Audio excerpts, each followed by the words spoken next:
ถ้าคุณกดเข้ามาดูในคลิปนี้ผมเดาว่าคุณเป็นคนหนึ่งที่กำลังอยากจะทำคอนเทนต์หรือว่าเริ่มต้นคอนเทนต์มาสักพักหนึ่งแล้วกลับพบว่า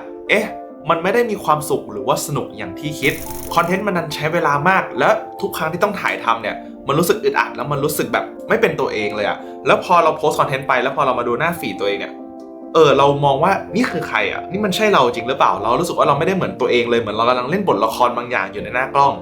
งและผมเชื่อครับว่าความรู้สึกเนี้ยมันไม่สนุกเอาเลยที่ผมบอกได้เนี่ยเพราะว่าผมก็เคยเป็นแบบนั้นเหมือนกันในก่อนหน้านี้เผื่อใครยังไม่รู้จักผมนะครับผมชื่อวินนะครับก่อนหน้านี้ผมเคยเป็นพอดแคสเตอร์อยู่ในช่อง The Library แล้วก็ The Secret Diary นะครับอยู่ประมาณเกือบ2 ปีแล้วตอนนี้เนี่ยก็ได้ตัดสินใจออกมาทำช่องส่วนตัวที่ชื่อว่าปกรณ์วินที่ผมจะแชร์เส้นทางการเติบโตของผมในการปั้นธุรกิจส่วนตัวแล้วตอนนี้เนี่ยก็มาโฟกัสเรื่องของการช่วยคนเริ่มต้นทำคอนเทนต์แล้วก็ปั้น Personal Brand ของเขาที่รู้สึกใช่แล้วก็เป็นตัวเองและเหตุผลที่ผมโฟกัสและแคร์เกี่ยวกับเรื่องนี้มากๆเนี่ยเพราะผมเคยเป็นคนหนึ่งที่เจ็บปวดมากๆครับจากการที่ทำคอนเทนต์แต่รู้สึกไม่เป็นตัวเองเลย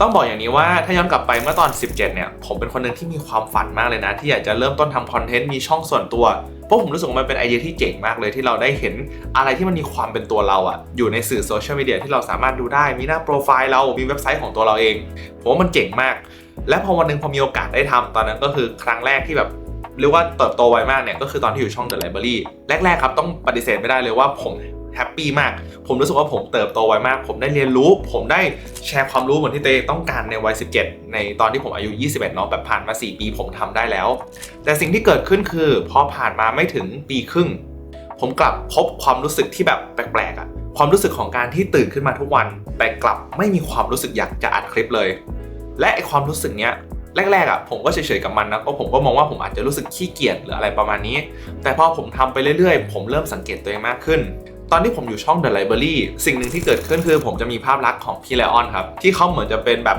ต้นแบบให้กับ The Library ใช่ไหมเพราะเขาคือคนที่เริ่มต้นมาตั้งแต่แรกแล้วตอนที่ผมทำไปเรื่อยๆผมเริ่มแบบมีความคิดอย่างนี้ว่าถ้าผมอยากจะเก่งเหมือนพี่เขาเนี่ยผมต้องทำยังไงบ้าง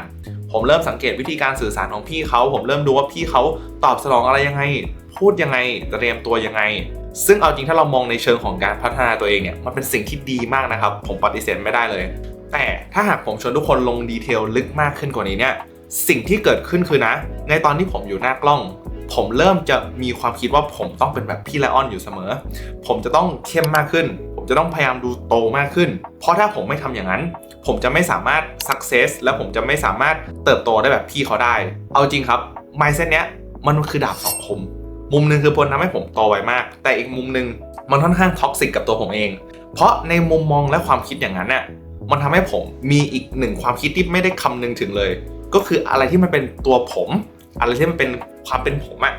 ะลักษณะนิสัยมุมมองผมต้องโยนมันออกไปเพราะถ้าหากผมยังเก็บมันเอาไว้เท่ากับว่าผมจะไม่สามารถโตขึ้นได้เลยทุกคนพอจะเห็นภาพไหมว่าเอาจริงอะสิ่งนี้มันเป็นความคิดที่ผิดมากๆเพราะการที่เราคิดอย่างนั้นในอีกมุมนึงคือเรากำลังดูถูกตัวเองอยู่ครับเรากำลังปล่อยวางความเป็นตัวเองลงไปเพื่อเราจะได้เอาคนอื่นที่ดูเก่งในสายตาเราเข้ามาสวมร่างเราแต่ถ้าหากเราทำอย่างนั้นต่อไปเรื่อยๆเราจะเริ่มไม่เห็นคุณค่าในความเป็นตัวเองและสิ่งที่เกิดขึ้นแน่ๆก็คือทุกครั้งที่เราเวลามองคลิปตัวเองเข้าไปเราดูคลิปตัวเองนะเราจะรู้สึกว่านี่ไม่เหมือนตัวเราเลยและผมตอนนั้นนะรู้สึกว่าไม่ได้อยากฟังคลิปตัวเองด้วยซ้ำและช่วงเวลาที่เจ็บที่สุดคือตอนที่มีคนเดินเข้ามาเจอผมแล้วเขาบอกว่าเขาฟังผมอยู่เรื่อยๆแต่พอเขามาเจอผมในตัวจริงเนี่ยตัวผมกลับไม่เหมือนกับในคลิปเลยผมไม่ได้มีนิสัยเหมือนในคลิปผมดูจริงจังมากนะตอนนั้นแต่ตัวจริงผมกลับรู้สึกดูสดใสร่าเริงแล้วว่าดูคุยแฮปปี้คุยไปเรื่อยดูแบบเบาดูแบบไม่ได้จริงจังมากขนาดนั้นซึ่งเขาบอกว่านี่กลับเป็นเสน่ห์ผมด้วยซ้ำแต่ณตอนนั้นในวันที่ผมทำ The Library อยู่ผมมองว่านี่คือจุดอ่อนผมความยิ้มแย้มความเป็นเด็กขี้เล่น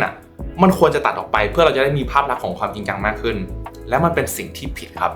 บนั่นเลยเป็นเหตุผลที่ว่าทำไมผมอยากทำคลิปนี้และผมถึงมาจริงจังกับช่องปกรณ์วินมากขึ้นเพราะผมรู้ว่าในการที่ผมจะสามารถปลดปล่อยความเป็นตัวเองใส่องค์ประกอบของความเป็นตัวเองลงไปในสิ่งที่ผมทำได้เนี่ยผมจำเป็นจะต้องบิวโปรเจกต์อะไรที่เป็นของตัวเองขึ้นมาเท่านั้นเพราะนั่นเป็นวิธีเดียวเลยครับที่เราสามารถจะใส่ความเป็นตัวเองได้มากที่สุดและผมก็เชื่อนะว่านั่นเป็นเหตุผลว่าทำไมผู้ประกอบการทุกคนเขาเลยอินกับสิ่งที่เขาทำมากเพราะทุกธุรกิจที่เขาทำเขาออกมาทำของตัวเองและอะไรที่มันเป็นของตัวเองมันจะมีความแบบเอลิเมนต์หรือว่าความเป็นองค์ประกอบของตัวเขาอยู่ในธุรกิจเขาอยู่แล้วไม่มากก็น้อย อย่าง Apple อย่างเนี้ย Apple จะมีเมื่อก่อนเนาะจะมีความ culture เป็นแบบ Steve Jobs สูงมากใช่ไหมทุกอย่างของความเป็น Apple จะเกิดมาจากความเป็น Steve Jobs อยู่ในตัวผู้ประกอบการและธุรกิจมันจะเชื่อมโยงเข้าหากันมันไม่แปลกเลยว่าทำไมเจ้าตัวถึงอินได้มากขนาดนั้นผมพอออกมาทำเนี่ยผมก็รู้สึกอินกับการทำช่องประกรณ์วินมากกว่าตอนที่อยู่ในไลบรารีไม่ได้มองว่าตอนนั้นไม่ได้ตั้งใจนะแต่แบบมันอินกว่าเพราะว่าเรามีความเป็นเราอยู่ในเนี้ยและพอมาถึงตรงนี้เนี่ยผมเลยอยากชวนให้คุณเห็นว่าถ้าตอนนี้คุณเป็นคนหนึ่งที่ทำคอนเทนต์อยู่แล้วรู้สึกไม่มีความสุขเลยผมค่อนข้างชัวร์เลยว่าเปอร์เซ็นต์ส่วนใหญ่ที่ทำให้คุณได้มีความสุขเนี่ยมันเกิดจากการที่คุณเปรียบเทียบตัวเองกับคนอื่นพยายามมองว่าเขาเก่งจังเราอยากเป็นเหมือนเขาจังแล้วเราเริ่มนำความคิดหรือสไตล์เขามาปรับใช้กับตัวเราทั้งที่ความเป็นจริงมันไม่ได้เหมาะกับเราตั้งแต่แรกและคุณก็เริ่มเหมือนกับเรียกว่าอะไรสวมตัวเองเป็นคาแรคเตอร์บางอย่างเข้ามาอยู่หน้ากล้องพูดด้วยมุมมองบางอย่างที่บางครั้งคุณอาจจะไม่ได้เชื่อจริงๆและแรกๆนะผมกล้าพูดเลยว่ามันไม่เป็นไรครับมันอาจจะทำให้คุณโตด้วยซ้ำคุณจะรู้สึกภูมิใจและแฮปปี้กับมันมากแต่ถึงจุดๆหนึ่งนะเมื่อคุณสามารถสักเซสกับมันได้ระดับหนึ่งแล้วลองคิดตามดูนะถ้าคุณสามารถเริ่มสักเซสกับคาแรคเตอร์ที่คุณสร้างขึ้นมาที่คุณมองว่าจะทำให้คุณเติบโตได้พอคุณทำไประดับหนึ่งแล้วสิ่งที่เกิดขึ้นคือมันจะเกิดเป็นภาพลักษณ์ครับเกิดเป็นมุมมองของคนอื่นที่มองเข้ามาพอมันเกิดเป็นภาพลักษณ์ขึ้นมาปุ๊บสิ่งที่เกิดขึ้นคือวันที่คุณสำเร็จแล้วจริงๆรู้ไหมว่าจะเกิดอะไรขึ้นต่อคุณจะต้องทำมันต่อไปเรื่อยๆครับแล้วมันจะเป็นเหมือนฝันร้ายเลยนะผมคาดเดาเลยว่าเหตุผลที่คนที่ออกมาอยู่หน้ากล้องส่วนใหญ่เขาไปได้ไม่ไกลหรือว่าแบบดังขึ้นไวมากแล้วก็ไปต่อไม่ได้เนี่ยเป็นเพราะว่าเขากำลังสวมตัวเองเป็นคาแรคเตอร์บางอย่างที่ไม่ใช่ตัวเขาจริงๆแล้วมันทรมานมากกับการที่จะต้องเรียกว่าอะไรแบกรับสิ่งเหล่านั้นตอนออกหน้ากล้องอยู่ตลอดเวลามันแบบฝันร้ายมากเลยนะเพราะการที่เราไม่ได้เป็นตัวเองมันเหมือนกับมีอะไรบางอย่างกดทับเราอยู่ตลอดมันมีแบบห่วงโซ่บางอย่างผูกขาเราตลอดแล้วมันอึดอัดมากเจอใครหน้ากล้องแล้วถ้าเขาไม่ได้เห็นว่าเราเป็นเราในแบบที่เราเป็นจริงๆลึกๆมันรู้สึกแอบแย่นะในมุมผมแล้วผมเลยมองว่าการที่คุณรู้สึกไม่มีความสุขกับการทำคอนเทนต์คุณกำลังเจอกับสถานการณ์นี้ไม่ว่ารูปใดรูปแบบหนึ่งและทางออกครับมันซิมเพิลมากมันก็คือการกลับมาเป็นตัวเองนั่นเองครับส่วน how to เนี่ยวิธีที่ผมก็ใช้วิธีการที่ค่อนข้างนำมาจากต่างประเทศเนาะที่ผมลองกับตัวเองแล้วมันเวิร์กมากๆโดยผมจะแบ่งออกมาเป็น2เฟสด้วยกันหลักๆเฟสแรกเนี่ยเดี๋ยวผมจะพาไปหาเรื่องของ why กันก่อนเป็นเรื่องที่สำคัญมากนะครับว่าทำไมเราถึงทำในสิ่งที่เราทำอยู่ณวันนี้เพราะถ้าหากเราไม่เข้าใจ why ตัวเองเราไม่รู้ว่าเราทำสิ่งที่เราทำอยู่ไปทำไมแล้วมันไม่สามารถเป็นเรื่องของเงินได้ด้วยนะเงินเป็นเพียงแค่ผลลัพธ์จากสิ่งที่เราทำถ้าเราไม่เก็ต why ตัวเองครับคนอื่นเวลามองเข้ามามันยากมากที่เขาจะรู้สึกเชื่อใจเรามันยากมากที่เขาจะเข้าใจว่าเรากำลังทำอยู่ไปทำไมและส่วนที่2มันคือเรื่องของการแกะ DNA ของเราเรื่องนี้เป็นเรื่องที่ผมหลงใหลแล้วว่าอินมากๆการแกะ DNA ของเราเนี่ยมันคือแกะความเป็นเราครับก่อนหน้านี้ที่เรารู้สึกเศร้าเพราะเราเอาความเป็นคนอื่นใส่เราเข้ามาใช่ไหมแต่ตอนนี้ผมจะพาทุกคนไปแกะความเป็นตัวคุณเองว่าคุณเป็นคนยังไงคุณมีมุมมองแบบไหนคุณมีแรงบันดาลใจจากอะไรสิ่งเหล่านี้มันสำคัญมากและถ้าคุณนำมาหล่อหลอมกับ personal brand ของคุณใส่ความเป็นคุณลงไปแล้วมาสะท้อนตัวตนของคุณเนี่ยเชื่อครับว่าคุณกำลังจะสร้างโปรเจกต์ชนิดหนึ่งที่คุณจะรู้สึกอินแล้วก็ฟินกับมันมากๆแล้วคุณจะสามารถทำได้นานด้วยและโดยธรรมชาติอะไรที่เราสามารถทำได้นานได้แบบถึงหลัก10 ปีนะยังไงครับคุณก็ประสบความสำเร็จแน่ๆถ้านานขนาดนั้นแล้วยังไม่สำเร็จนะผมว่ามันเป็นไปไม่ได้ผมว่าเกือบทุกอย่างเลยที่ทำถึง10 ปียังไงมันลุ่มหมดถ้าคุณพัฒนาเรื่อยๆพัฒนาเรื่อยๆแล้วมันจะง่ายมากสำหรับคุณเพราะคุณกำลังอ้างอิงจากความเป็นตัวเองโอเคเดี๋ยวเรามาเริ่มกันที่ส่วนแรกกันเลยก็คือเรื่องของการหา why ในตัวเองการหา why ครับผมอยากจะให้เป็นข้อมูลก่อนนะว่า why คืออะไรเพราะหลายคนในมุมมองผมนะเข้าใจผิดกันเยอะมาก why ครับไม่ได้เป็นแค่เรื่องของเหตุผลว่าคุณทำไปทำไมนะแบบมันไม่ใช่เหตุผลที่คุณตั้งขึ้นมาว่าทำไปทำไมแล้วคุณแค่ตอบแต่มันจะต้องอ้างอิงมาจากความเป็นคุณและอดีตของคุณจริงๆผมยกตัวอย่างนะในการที่ผมเริ่มต้นทำช่องประกรณ์วินทุกวันนี้คือถ้าเกิดผมนึกถึง why นะก่อนหน้านี้แบบไม่ได้เข้าใจหลักการของมันจริงๆผมอาจจะคิดว่าโอเคผมอยากเริ่มต้นทำช่องนี้เพราะว่าผมอยากจะออกมาทำธุรกิจตัวเองแล้วผมรู้สึกว่าไอเนี้ยจะทำให้ผมมีอิสระมากขึ้นในการใช้ชีวิตแล้วก็ผมจะมีอิสระในการควบคุมสิ่งต่างๆในสิ่งที่ผมทำได้สมมุติถ้าผมไม่เข้าใจแก่นของ why คำตอบของผมมันจะประมาณนี้แต่สิ่งที่เกิดขึ้นคือพอผมเข้าใจแก่นของมันแล้วเนี่ยผมเลยมาตกผลึกได้ว่าปัญหาที่ทำให้ผมมาเริ่มต้นช่องประกรณ์วินแบบจริงๆเนี่ยมันเกิดขึ้นตอนที่อยู่ใน The Library ที่ผมรู้สึกไม่มีความสุขกับการที่ไม่ได้เป็นตัวเองในสิ่งที่ทำเลยแล้วผมเลยเกิดความเชื่อบางอย่างว่าเอาจริงนะในทุกสิ่งทุกอย่างที่ทุกคนทำเนี่ยมันควรมีองค์ประกอบของความเป็นตัวเองในนั้นแล้วมันควรมีเยอะมากจนเราสามารถมีอิทธิพลในการตัดสินใจและเลือกเส้นทางในแบบของเราได้และความคิดนั้นมันเลยถูกต่อยอดมาเป็นช่องประกรณ์วินที่ผมมาแชร์ไอเดียเรื่องของ value creator เพราะ value creator ที่ผมนิยามคือกลุ่มคนที่ออกมาแชร์ประสบการณ์ตัวเองออกมาแชร์เรื่องราวบางอย่างที่สามารถเป็นประโยชน์ให้กับใครสักคนได้แล้ววันหนึ่งเราก็อาจสามารถสร้าง business หรือสร้างสินค้าเข้ามาช่วยคนอื่นที่เราสามารถช่วยเขาได้ในระดับที่มันแบบสูงมากขึ้นแล้วก็เข้าถึงเขาได้มากขึ้นจะเห็นว่าคอนเซปต์ของคำว่า value creator เนี่ยมันก็มาจากการเอาองค์ประกอบของตัวเองลงไปใส่ในสิ่งที่เขาทำและทำให้มันอินมากๆในแบบของเขาแล้วเขาจะได้เต็มที่กับสิ่งที่เขาทำจริงๆเห็นไหมครับว่า why เนี่ยมันสอดคล้องกับเรื่องของปัญหาที่คุณเจอก่อนหน้านี้มันเป็นปัญหาที่คุณเจ็บปวดมากคุณเลยเริ่มต้นทำบางสิ่งบางอย่างขึ้นมาแทนที่จะเป็นตัวเหมือนเยียวยาสิ่งที่คุณเจอและเป็นปัญหาที่คุณมองว่าในเมื่อมันไม่มีคนแก้แล้วเดี๋ยวเราออกมันแก้เองเนี่ยมันเป็นแบบเหตุผลที่มันหนักแน่นแล้วก็มาจากประสบการณ์ของคุณด้วยจริงๆนั่นแหละเลยเป็นต้นกำเนิดของ why ของช่องประกรณ์วินนี้ส่วนของคุณนะถ้าหากคุณกำลังทำช่องอยู่แล้วรู้สึกว่ายังมีจุดยืนที่ไม่ชัดลองถามตัวเองดูครับอะไรคือเหตุผลหรือว่าอะไรคือปัญหาที่ทำให้คุณออกมาเริ่มต้นทำสิ่งที่คุณทำอยู่ทุกวันนี้ก่อนหน้านี้มันเป็นปัญหาที่เจ็บมากเลยคุณแคร์กับมันมากคุณเลยเริ่มต้นทำสิ่งที่คุณทำอยู่ตอนนี้แล้วคุณอยากจะเอาสิ่งนี้ไปแก้ปัญหาให้กับคนอื่นที่เคยเจอปัญหาเดียวกันกับคุณด้วยถ้าคุณค้นพบคำตอบมันได้ผมเชื่อเลยว่ามันจะแบบเปลี่ยนแปลงมุมมองของคุณไปเลยกับสิ่งที่คุณทำอยู่แล้วคุณจะอินกับสิ่งที่ทำเพิ่มขึ้นมากๆครับและสำหรับใครที่มีโอกาสได้ลองหา why ของตัวเองแต่ยังรู้สึกไม่ใช่หรือว่ายังหาไม่เจอเนี่ยเดี๋ยวหลังจากนี้ไม่นานครับผมจะเขียนอีบุ๊กที่มีชื่อว่า Find Your Why and Build Your Brand Story ถ้าคุณเป็นคนหนึ่งที่สนใจนะพิมพ์คำว่าสนใจอีบุ๊กไว้ได้เลยครับแล้วเดี๋ยวผมจะรีบเขียนมาและนำมาแจกให้คุณฟรีๆเลยครับในส่วนถัดมามันคือเรื่องของการเข้าใจ DNA ของตัวคุณซึ่งเรื่องนี้ผมบอกเลยนะว่าผมอินกับมันมากจริงๆแล้วมันเป็นเนื้อหาหลักๆที่ผมนำมาสอนในคอร์สออนไลน์ผมด้วยซ้ำ The Value Creator Journey ที่ผมจะช่วยให้คนเนี่ยแกะความเป็นตัวเองและใส่ลงไปในคอนเทนต์เพื่อที่เขาครับจะได้ทำคอนเทนต์ที่ออกมาแล้วรู้สึกมีความหมายกับตัวเขาแล้วก็ยังดึงดูดกลุ่มคนที่เชื่อในสิ่งเดียวกันกับเขาเนี่ยเข้ามาด้วยมันเหมือนกับว่าเขากำลังดึงดูดตัวเองในอดีตให้เข้ามาดูช่องเขาแล้วเขาจะสามารถช่วยคนเหล่านั้นได้มากขึ้นเป็นท็อปิกที่ผมอินมากเดี๋ยวผมพาไปดูแล้วกันว่าเฟรมเวิร์กที่จะช่วยให้เราเนี่ยสามารถแกะ DNA ตัวเองและขยายมันและใส่ไปในคอนเทนต์เนี่ยประกอบไปด้วยอะไรบ้าง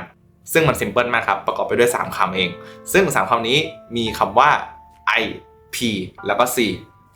I ตัวแรกครับย่อมาจากคำว่า inspiration ซึ่งมีความหมายว่าแรงบันดาลใจผมเชื่อเลยครับว่าหลายคนที่เริ่มต้นทำคอนเทนต์หรือว่าเริ่มต้นทำ personal brand เนี่ยเพราะว่าเรานั้นต่างได้รับแรงบันดาลใจจากใครสักคนมาก่อนเราเห็นตัวอย่างของคนคนหนึ่งที่ทำแบบออกมาได้ดีมากจนเรารู้สึกว่าเราอยากทำตามเขาเลยเป็น inspiration ให้กับเราครับคราวนี้สิ่งที่มันสำคัญมากเกี่ยวกับเรื่องของ inspiration เนี่ยคือไม่ว่าเราจะทำอะไรครับผมเชื่อว่าเราจะถูก influence หรือว่าได้รับอิทธิพลจาก inspiration ของเราเสมอคือถ้าหากเราเป็นคนหนึ่งที่ชอบดูหนังยุค 90 มากเนี่ยผมเชื่อเลยว่าเทสในการทำคอนเทนต์หรือทำงานของคุณมันจะต้องมีอะไรที่เป็นองค์ประกอบของยุค 90 ติดตัวตามมาด้วยและผมว่ามันเป็นสิ่งที่เจ๋งมากเลยนะเพราะว่าถ้าหากเราสามารถได้รับแรงบันดาลใจจากคนหลายคนและเซเราชอบ10คนแล้วเราสามารถเอาจุดยูนิคของแต่ละคนมารวมกันเป็นจุดเดียวที่เราเอามาประยุกต์ใช้กับเราได้เราจะเริ่มมีความแตกต่างบางอย่างที่คนอื่นไม่สามารถเปรียบเทียบได้เลยนะแต่มันก็มีกับดักอยู่บ้างอย่างตัวผมเมื่อก่อนผมเนี่ยโฟกัสแต่อินสปิเรชันมากเกินไปแบบโฟกัสแต่พี่ละอ้อนว่าเราอยากจะเป็นแบบคล้ายพี่เขาเลยอยากจะทำให้ได้แบบพี่เขาแล้วผมเลยหลุดความเป็นตัวเองไปผมไม่ได้แกะจุดเด่นที่ผมชอบของพี่เขามาใส่ผมแต่ผมดึงความเป็นพี่เขามาเลยอันนี้จะเป็นกับดักหนึ่งที่ผมว่าหลายคนจะเจอแล้วกันรวมถึงตัวผมเองเมื่อก่อนด้วยซึ่งมันจะนำไปสู่ข้อที่2ครับที่ผมว่าขาดไม่ได้เลยแล้วมันสำคัญมากมันคือ perspective ครับ perspective จะมีความหมายว่ามุมมองของเราที่มีต่อโลกหรือว่าสิ่งต่างๆอันนี้เป็นสิ่งที่ขาดไม่ได้เลยถ้าหากเราปฏิเสธมุมมองของตัวเองนะซึ่งมุมมองมันก็คือเรื่องของความคิดเห็นแนวคิดของเราสิ่งเหล่านี้มันดูเหมือนจะไม่สำคัญนะครับแล้วมันดูเหมือนกับว่าความคิดเราอาจจะยังไม่ได้เก่งมากแชร์ไปก็อาจจะไม่ได้เป็นประโยชน์มากขนาดนั้นกับผู้ฟังหรือคนอื่นๆแต่ผมเชื่อว่าอยากให้แชร์ครับเพราะแต่ละคนต่างมีมุมมองที่แตกต่างกันมากๆเวลาเราคุยกับเพื่อนเวลาเราไม่เห็นด้วยอะไรกันผมมองว่าการที่เราไม่เห็นด้วยแล้วเราคุยกันเนี่ย การถกกันผมว่ามันไม่ใช่เรื่องที่แย่มันคือการดีเบตกันในมุมมองที่สามารถเป็นเชิงของความเฮลตี้ได้เนาะเราสามารถมาแชร์ไอเดียให้กันและกันได้แชร์มุมมองต่างๆที่เรามองว่าเฮ้ยสิ่งนี้เวิร์กสิ่งนี้ไม่เวิร์กก็ลองมาคุยกันผมว่าเป็นประโยชน์มากๆถ้าคุณมีมุมมองอะไรต้องรักษามันเอาไว้นะครับและแชร์มันออกไปให้ได้เยอะมากที่สุดเท่าที่จะเป็นไปได้เพราะนั่นคือสิ่งเดียวที่ทำให้คุณเนี่ยมีความแตกต่างจากคนอื่นๆนะถ้าเรามองคนที่ทำคอนเทนต์แล้วก็ทำ personal brand ได้ดีมากเนี่ยจะสังเกตเลยว่าเขามีมุมมองที่แตกต่างยูนิคและหนักแน่นกับมันมากๆอ่ะอย่างพี่ CK พี่เคนนครินทร์พี่เลออนพี่โอมฮารินพี่เขาอ่ะมีมุมมองที่หนักแน่นในเวที่เขามองสิ่งต่างๆมากซึ่งมันทำให้คนอ่ะรู้สึกอยากฟังเขาเพราะเรารู้ว่าถ้าเราฟังเขาเนี่ยเราจะได้มุมมองที่แตกต่างและยังเป็นประโยชน์ให้กับเราได้นำมาคิดต่อด้วยเพราะฉะนั้นอย่ามองข้าม perspective หรือว่ามุมมองของตัวคุณเองนะครับ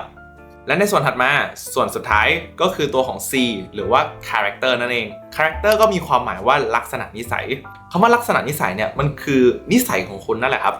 ความเป็นคุณความแบบบางทีคุณอาจจะโก๊กกลางๆบ้างวังดีคุณเพื่อนคุณคุยด้วยคุณเขาเล่นมุกกับคุณมาคุณตอบไม่ค่อยได้แบบตอบมุกผิดบ้างนี่คือความเป็นคุณที่เป็นเสน่ห์ของคุณอยู่แล้วอะเอาจริงนะผมว่าเราควรเก็บมันไว้มากในคลิปบางทีถ้าผมพูดผิดนิดหน่อยแล้วพูดแบบทำหน้าแบบงงๆกับตัวเองอะไรเงี้ยผมก็เก็บเอาไว้บ้างเพราะว่าผมมันก็คือเสน่ห์ผมในบางมุมเวลาใครคุยกับผม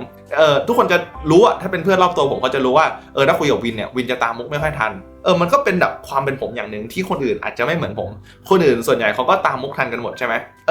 อะไรแบบเนี้ยที่มันดูเหมือนจะไร้สาระและดูไม่เป็นประโยชน์แต่จริงๆมันเป็นประโยชน์มากเพราะท้ายที่สุดแล้วนะการทำคอนเทนต์หรือการทำ personal brand เนี่ยมันไม่ใช่แค่เพื่อทำให้คุณสามารถทำยอดขายได้มากขึ้นคุณเป็นที่สนใจมากขึ้นแต่มันเกี่ยวกับเรื่องของการที่เราสร้างความสัมพันธ์กับผู้คนในระดับที่มันสเกลใหญ่มากขึ้นต่างหากปกติคุณเจอเพื่อนคุณคนหนึ่งอ่ะคุณทำความรู้จักกันอ่ะคุณก็ไม่ได้ไฮอะไรเยอะใช่ไหมคุณก็เป็นตัวเองคุยกันตามปกติอะไรที่แบบโก๊กกลางๆคุณอะไรที่คุณแบบแปลกๆคุณก็โชว์ให้เพื่อนเขาเห็นก็ไม่ได้ติดปัญหาอะไรและผมว่าการทำแบรนด์เนี่ยมันเหมือนกันเลยครับในการทำแบรนด์ส่วนตัวเนาะเราก็ควรจะเป็นเราในแบบที่สเกลใหญ่ขึ้นบ้างเพราะถ้าเราสามารถทำอย่างนั้นได้ข้อดีมันมีมหาศาลมากโอกาสจะวิ่งเข้าหาคุณถ้าเกิดคนอื่นรู้จักคุณแต่คุณไม่รู้จักเขานะแต่เขารู้จักคุณแล้วเขามองว่าคุณเหมาะที่จะทำธุรกิจบางอย่างร่วมกับเขาคุณเหมาะที่จะรับสปอนเซอร์คุณเหมาะที่จะมาต่อยอดสิ่งนี้ของเขาเพราะเขารู้ว่าคุณเป็นคนยังไงแล้วคุณเหมาะกับทำสิ่งนั้นหรือว่าคุณอาจจะได้รับโอกาสในการเชิญไปงานอีเวนต์บางอย่างคุณอาจจะมีโอกาสได้เจอเพื่อนใหม่เพราะคุณเป็นคุณจริงๆผมเลยมองว่าการทำคอนเทนต์และการทำ personal brand มันควรเป็นตัวเองมากๆเพราะไม่ฉะนั้นเวลาคนอื่นเขาเห็นคุณแบบนึงแล้วเขาคาดหวังว่ามาเจอคุณจะเป็นแบบนั้นแต่ความเป็นจริงคุณกลับไม่ใช่มันแอบเฟลนะเอาจริงแล้วผมรู้สึกว่ามันเป็นเพนพอยท์ที่ผมเคยเจอแล้วกันแล้วผมอินกับมันมากแล้วผมไม่อยากให้คนอื่นได้เจอผมเลยแบบหลงไหลในเรื่องนี้แล้วก็พยายามคิดโซลูชันต่างๆที่สามารถเอามาใช้กับตัวเองแล้วก็นำมาเสนอให้กับทุกคนเพื่อที่ว่าจะเป็นประโยชน์และนำไปประยุกต์ใช้ได้ในการปั้น personal brand ที่รู้สึกใช่แล้วก็เป็นตัวเองและถ้าให้ดีก็คือยังสามารถช่วยขับเคลื่อนและต่อยอดเป็นธุรกิจของคุณในอนาคตได้ด้วยแต่นั่นเป็นส่วนหนึ่งที่อยากจะวางไว้ก่อนแล้วกันอยากให้โฟกัสเรื่องของความเป็นตัวเองและรู้สึกใช่ก่อนเพราะถ้าเกิดตรงนี้มันถูกต้องยังไงเรื่องอื่นผมเชื่อเลยว่ามันจะตามมาเองถ้าคุณยังสามารถทำสิ่งนี้ได้นานมากพอเป็นหลัก5ปีหรือว่า10ปีเพราะฉะนั้นโดยสรุปแล้วผมอยากให้ทุกคนเห็นว่าจริงๆความเป็นคุณนะครับความเป็นตัวคุณที่คุณเป็นอยู่แล้วตั้งแต่แรกโดยที่ไม่ต้องสวมใส่หน้ากากไม่ต้องสวมใส่คาแรคเตอร์อะไรคุณมีทุกอย่างพร้อมอยู่แล้วครับคุณยืนอยู่บนภูเขาแห่งคุณค่าอยู่แล้วครับที่เรียกว่าประสบการณ์และทุกอย่างที่คุณเคยเจอมาคุณสามารถเอาความเป็นคุณเอาสิ่งเหล่านั้นที่คุณเคยเจอมายื่นเอามาแชร์เอามาทำคอนเทนต์เอามาแบบมอบให้กับสังคมหรือว่าเอามาส่งต่อสิ่งดีๆให้ผ่านคลิปวิดีโอให้กับคนดูได้มากมายอยู่แล้วคุณไม่จำเป็นจะต้องพยายามเป็นใครสักคนคุณไม่ต้องพยายามจะดึงอย่างอื่นที่เห็นว่าดีมากมาใส่ตัวคุณ 100% แต่ตรงนี้ผมไม่ได้บอกว่าไม่ต้องพัฒนานะการพัฒนาคือส่วนหนึ่งแต่อยากให้นึกไว้เสมอว่าเวลาที่เราจะพัฒนาหรือว่าเวลาเราดูงานใครแล้วเราชอบเนี่ยอยากให้รู้ไว้ว่าเราไม่ได้ชอบงานเขา 100% ครับไม่มีทางเลยเราอาจจะชอบงานเขาเพียงแค่ 5-10% และคีย์คือการที่เราแกะเพียงแค่ 5-10% เนี่ยนำมาปรับใช้กับสิ่งที่เราทำเพราะเมื่อทำอย่างนั้นแล้วเราจะไม่สูญเสียเอกลักษณ์ของความเป็นเราเลยมันคือการดึงแค่ inspiration แต่เรายังคง perspective และ character ของเราเอาไว้อยู่และถ้าเราสามารถทำอย่างนี้ได้เรื่อยๆนะครับวันหนึ่งคุณจะสามารถสร้างผลงานที่โคตรยูนิคและแตกต่างได้ แล้วผมก็อยู่บนเจอร์นี่นั้นอยู่ในการอยากจะทำสิ่งนั้นทุกวันนี้ผมชอบใครผมก็จะขโมยมาเรื่อยๆขโมยบางส่วนมาที่ผมสามารถนำมาปรับใช้กับความเป็นผมได้แล้วผมก็ยังอยากคงความเป็นตัวเองเอาไว้เพราะไม่เช่นนั้นนะเดี๋ยวแป๊บเดียวผมก็คงจะเบิร์นเอาท์แล้วถ้าเกิดผมพยายามวิ่งตามคนอื่นมากเกินไปซึ่งมันเป็นกับดักหนึ่งที่ผมว่าใหญ่มากบางครั้งผมก็อาจจะเผลอพลาดไปได้แต่ก็ต้องรีบดึงตัวเองกลับมาเพราะไม่เช่นนั้นการวิ่งตามใครสักคนมันคือการเปรียบเทียบตัวเองกับคนอื่นตลอดเวลาเนาะพอเราทำอย่างนั้นไปเรื่อยๆแน่นอนครับเราจะไม่มีทางมีความสุขกับเส้นทางการทำงานหรือว่ากับงานที่เรากำลังทำอยู่เลยก็นี่ถือว่าเป็นคลิปหนึ่งที่ผมออกมาแชร์แล้วกันว่าการเป็นตัวเองมันสำคัญมากขนาดไหนแล้วมันเป็นท็อปิกที่ผมแคร์จริงๆในการเริ่มต้นทำคอนเทนต์หรือว่า personal brand ว่าเราจำเป็นต้องมีความเป็นตัวเองอยู่ในนั้นถ้าหากเราไม่มีนะเชื่อป่ะเราไม่มีจุดขายเลยเราจะเป็นเหมือนกับคอนเทนต์ครีเอเตอร์หรืออินฟลูเอนเซอร์อีกคนหนึ่งที่พูดแต่เรื่องที่คนอื่นพูดกันอยู่แล้วมันไม่ได้เป็นสิ่งที่ออกมาจากความเป็นคุณอ่ะท้ายที่สุดแล้วทุกคนมีความแตกต่างเนาะทุกคนสามารถหยิบยื่นอะไรที่ไม่เหมือนคนอื่นออกมาได้อะเราแค่ต้องกลับมาค้นหาสิ่งที่อยู่ภายในเรามันคือการเข้าใจตัวเองการค้นหาตัวเองแล้วก็การแคร็ก DNA ของเรามาแล้วก็ขยายมันให้ใหญ่ขึ้นเพื่อให้คนอื่นรับรู้สิ่งนี้มากขึ้นแล้วเราก็ต้องเรียนรู้วิธีการนำมาเสนอนำมาแชร์ว่าสิ่งนี้มันสำคัญนะแล้วทุกคนสามารถศึกษาเพิ่มเติมมันได้ผ่านการที่เราอาจจะมาแชร์หรือว่าแนะนำหนังสือต่างๆที่ผมมองว่าสำคัญอย่างเล่มเนี้ย Key Person of Influence สำคัญมากนะผมว่ามันเจ๋งเลยมันก็ซัพพอร์ตเรื่องนี้ว่าเราแต่ละคนมีความยูนิคเราอยู่บนภูเขาแห่งคุณค่าที่สามารถนำมาออฟเฟอร์ได้ก็ถ้าคุณฟังมาถึงตรงนี้ผมเชื่อเลยว่าคุณเป็นคนหนึ่งที่สนใจเรื่องนี้มากแล้วผมก็ได้มีการเขียนอีบุ๊กนะครับชื่อว่า How to Find Your Values วิธีค้นหาคุณค่าในเรื่องราวของตัวคุณเองเพื่อเอามาซัพพอร์ตสิ่งที่ผมได้พูดทั้งคลิปวันนี้โดยเฉพาะเลยก็ถ้าคุณสนใจนะคุณสามารถลองดาวน์โหลดอีบุ๊กไปได้ในนั้นผมมีเวิร์กช็อปที่ผมได้มาจากคลาสหลักแสนด้วยในการค้นพบคุณค่าในตัวคุณเองเนาะแล้วผมก็มีการทำคอร์สออนไลน์ที่เกี่ยวกับเรื่องของการแกะคุณค่าเราแกะความเป็นเราเนี่ยออกมาทีละชิ้นทีละชิ้นทีละชิ้นแล้วนำไปใส่คอนเทนต์ด้วยก็ถ้าสิ่งเหล่านี้ฟังดูเหมือนเป็นสิ่งที่วายกับคุณแล้วคุณสนใจนะก็สามารถกดผ่านลิงก์ใต้ description ได้เลยนะครับแล้วผมจะมีหน้า landing page ที่บอกรายละเอียดดีเทลสำหรับแต่ละอย่างให้ขอบคุณมากเลยครับที่ฟังมาถึงตรงนี้ถ้าเกิดคุณสนใจอยากจะฟังเนื้อหาแบบนี้เพิ่มเติมนะผมได้มีโอกาสทำคลิปเกี่ยวกับการปั้น personal brand เอาไว้ที่มันจะรวบรวมทุกอย่างเกี่ยวกับ personal brand เลยที่คุณจำเป็นต้องรู้ภายใน24นาทีเนาะก็ถ้าสนใจสามารถกดดูที่ตรงนี้ได้เลยนะครับสำหรับวันนี้ผมมีเรื่องมาแชร์เท่านี้แล้วเดี๋ยวไว้เจอกันใหม่ในอาทิตย์หน้าสวัสดีครับ